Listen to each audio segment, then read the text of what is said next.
Assalamualaikum warahmatullahi wabarakatuh. We are from Group 9. We'll be presenting about Shariah Audit in Islamic Bank in Malaysia.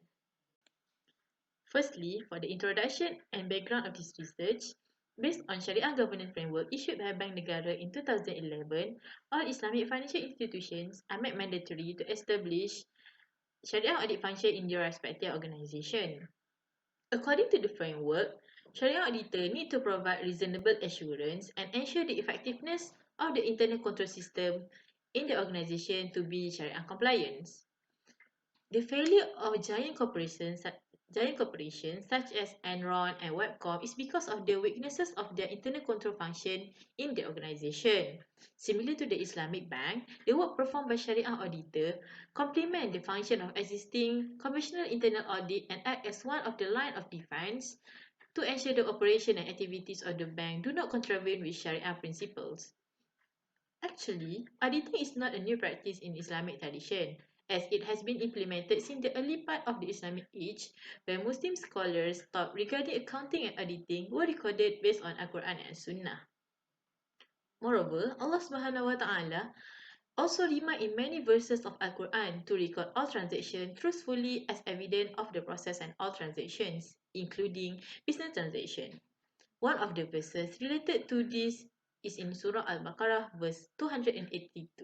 There are three objectives of this research, which the first one is to examine the disclosure of Sharia audit by all 16 Islamic banks through the annual report. The second one is to assess the challenges of practicing Sharia audit in Islamic bank in Malaysia. And the third one is to provide some recommendation to improve the Sharia audit function in the Islamic bank, specifically in Malaysia. There are two research methods used throughout the study, where the primary research method used is the online interview with one of the Sharia auditor, Mr. Y. Muhammad Ahnaf, a Sharia auditor in Bank Rakyat Malaysia, to gain his view and insight about Sharia audit based on his experience in the field.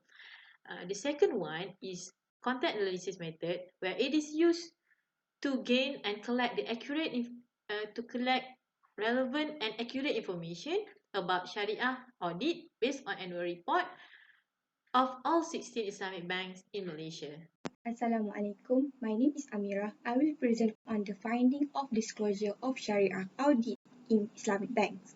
Based on the Sharia Committee's report, we have looked at the minimum disclosure requirements that reflect the scope of Sharia audit for the Islamic banks that have been stated in the Financial Reporting for Islamic Banks guideline issued by the BNM. The criteria that we analyse are the nature of work performed, contract, and related documentation used, appropriateness of Shariah basis for the allocation of profit, zakat computation, disposal of any earnings from prohibited sources, and any non-compliance with Shariah and action taken. Based on the analysis that have been done, all Islamic banks have stated briefly the nature of work done by the Sharia auditor, which it has been reflected in the Sharia Committee report and in the report of the Audit Committee. The Sharia Committee mentioned that the Sharia audit function have been done on a regular basis where they review reports, examine on a test basis each type of transaction and the relevant documentation and procedure adopted by the bank. For the MBSB Bank, the nature of work done have been reflected in the report of Audit Committee, which the Internal Audit Department has conducted the Sharia audit function on selected areas. Next, listing criteria for the disclosure of Sharia Committee that reflected the audit work is the availability of information regarding the opinion on the contract and related documentation used. Based on the evaluation on the 16 Islamic banks, most of the Sharia Committee stated their opinion and finding on the compliance of the contract, transaction and deal with the Sharia rules and principles throughout the year. In addition, if the Islamic bank have non-compliant incidences, they must disclose in the Sharia Committee report.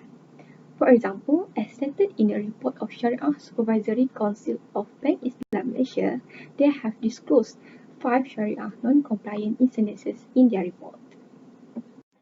Next, the Islamic banks also required to disclose the appropriateness of of Shariah basis for the allocation of profit in the Shariah Committee report. Based on the assessment done, it can be concluded that most of the Islamic banks disclose and confirm that the allocation of profits and losses relating to investment accounts had been approved by the Sharia Committee and in accordance with Sharia rules and principles. Hong Leong Islamic Bank put in specific which is regarding the profit relating to Mudharabah contract. However, MBSB Bank do not disclose this confirmation in its annual report. Assalamualaikum, my name is Nur Suhaila. So I will proceed with the disclosure on zakat computation in Islamic banks. After reviewing the 16 Islamic banks, we can see that all Islamic banks disclose their obligation on zakat in the Shariah Committee report. However, Bank Islam and NBSB disclose their obligations on zakat in Shariah Supervisory Council and Audit Committee report respectively. All Islamic bank in Malaysia mention that they pay zakat on business and not on behalf of their depositor or shareholder except for M-Bank, Maybank, Public Islamic Bank and Bank Muamalat, which only disclose generally the information on zakat calculation and distribution. For the method in determining zakat base, only 9 Islamic banks that mentioned in the annual report, which are MBSB, RHB, Alliance Islamic Bank, Bank Islam, CIMB Islamic, OCBC Islamic Bank, Hong Leong and Kuwait Finance House.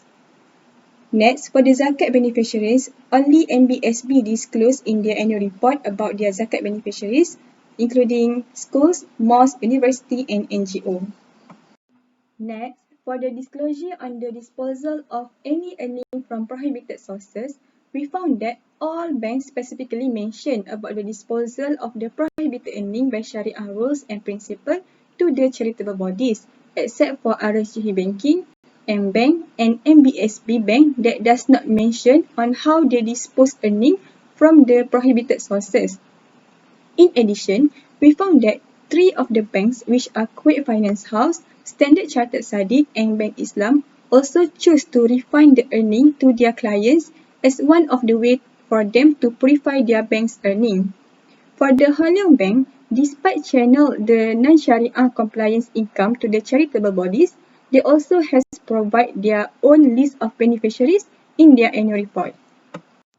Next, for the disclosure on any non-compliance with Sharia and action taken, all banks mention and disclose about the non-Sharia compliance occur in the annual report.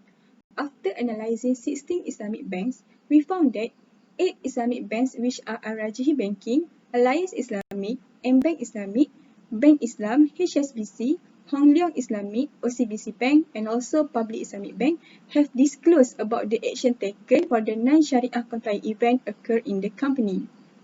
They mention about the corrective and preventive measure taken to mitigate any possible occurrence of non-Sharia compliance event that could happen in the future.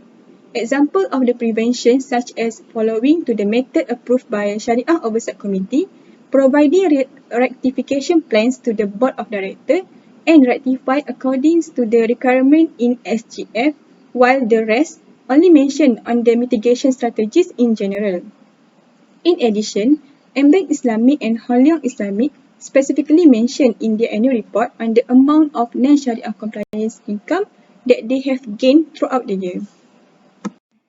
Okay, I, Nur Shahida, will present on the challenges that faced by the Islamic banks in Malaysia. According to the interview session with one of the Shariah auditor in Bank Rakyat, one of the challenges is the lack number of Shariah auditor in Malaysia. Generally, it is known that the development of the Islamic financial institution in Malaysia leads to the enhancement of Shariah governance guideline by BNM. And it can be seen that one of the highlights is regarding the Shariah audit matters, where all the Islamic banks are required to perform the audit function. So, to fulfill the requirements, the industry need more Shariah auditor, especially the Islamic financial institution, such as Shariah auditor in Islamic banking industry. However, in order to achieve the goal of the audit function, which in providing independent assessment and objective assurance regarding the compliance of the Islamic banks with Shariah, the Shariah auditor itself must be competent. As mentioned in the article titled Issues and Challenges of Sharia Compliance Auditing in Islamic Financial Institutions by Omar, that the Sharia auditors in Islamic financial institutions must not only acquire the auditing skills, but must also possess Sharia knowledge, specifically in fiqh muamalat. And due to the early development, it is quite hard to find people that have knowledge and expertise in both fields, which then lead to the low number of Sharia auditors in Malaysia. And the second challenges is the insufficient standard for Sharia auditing practices. This is because currently Sharia auditor needs to refer to many guidelines and framework from different sources, such as Sharia Governance Framework and Guidelines on Financial Reporting for Islamic Banking Institution, which issued by Bank Negara Malaysia. And this issue also mentioned during the interview session. Unfortunately, the guidelines do not state specifically on how the auditing process should be performed. So, the banks are flexible to create their own detailed framework, which leads to variation of frameworks applied in each Islamic bank.